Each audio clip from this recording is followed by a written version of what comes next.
Hey there, it's Stefan Angelini on the 15th of February 2023 for another economic update.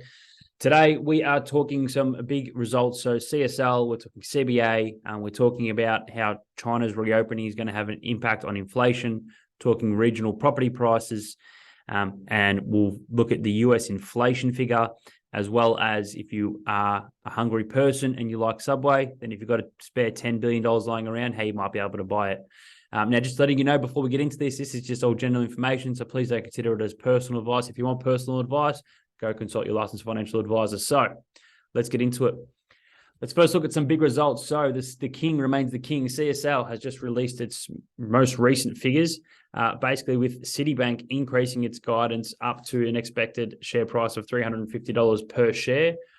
What have they done and why have they reported so well? So their plasma intake plasma revenue has gone up dramatically. So in particular, plasma volumes have gone up by 36%.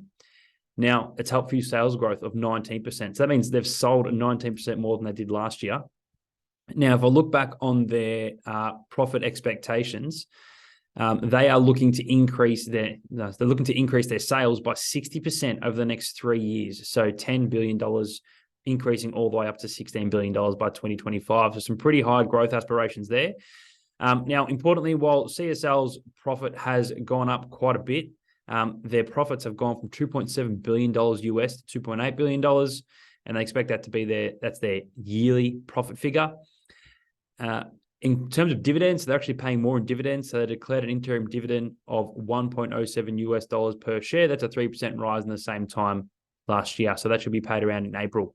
Now, let's look at the big dog in Australia, CBA, Commonwealth Bank of Australia. This is how big this company is. So CSL won a $2.7 billion profit over an entire year. CBA just recorded a $5.2 billion half-year profit. So a massive company. And as you can see, like a lot of lenders, a lot of people that are borrowing money are with CBA. So they are the biggest mortgage holder in Australia. Now, where they're making most of their money is from their deposit funding and their net interest margin. So the net interest margin is basically the difference between what it receives from customers and pays to depositors. So it's gone from 0.18% to 2.1%. So because of these rate rises, they're making a lot more money. And they have also declared a big dividend, so $2.10 fully franked. So that's up 20% than it was last time. So good things are happening over at CBA with a massive profit jump. In terms of going around the world, let's look at China. China is opening back up. So what does that mean for here in Australia? They've got a lot of pent-up demand, a lot of pent-up spenders. They've got a really low inflation rate. So their inflation's at around about 3%. And their interest rates are also super low. So you can imagine Chinese going to be spending a lot of money and traveling to Australia. I said this yesterday, but there's going to be a big influx of international students coming to Australia. Now, we've already got rising rents. We've already got a rental issue.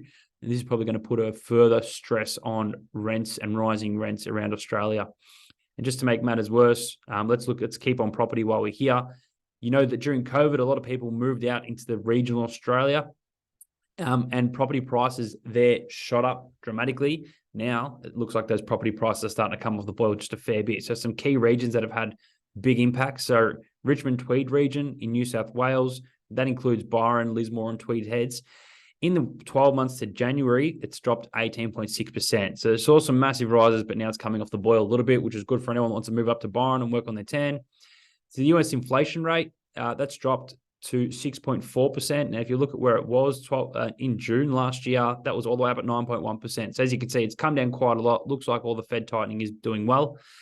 So let's hope that keeps coming down, and that means the reserve banks around the world can start to decrease rates. Now, if you are a hungry person and you like a Subway, it is for sale. So if you've got a spare $10 billion lying around, you might want to buy it. They're not saying it's formally for sale, but they're happy to look at offers. Now, this would mark the biggest sale of a fast food brand since Dunkin' Donuts was sold for $11.3 billion in October 2020. So anyway, if you're a hungry person, get out there, buy some Subway. Why not own the brand if you like to eat it? Have a great day. See you next time. Bye.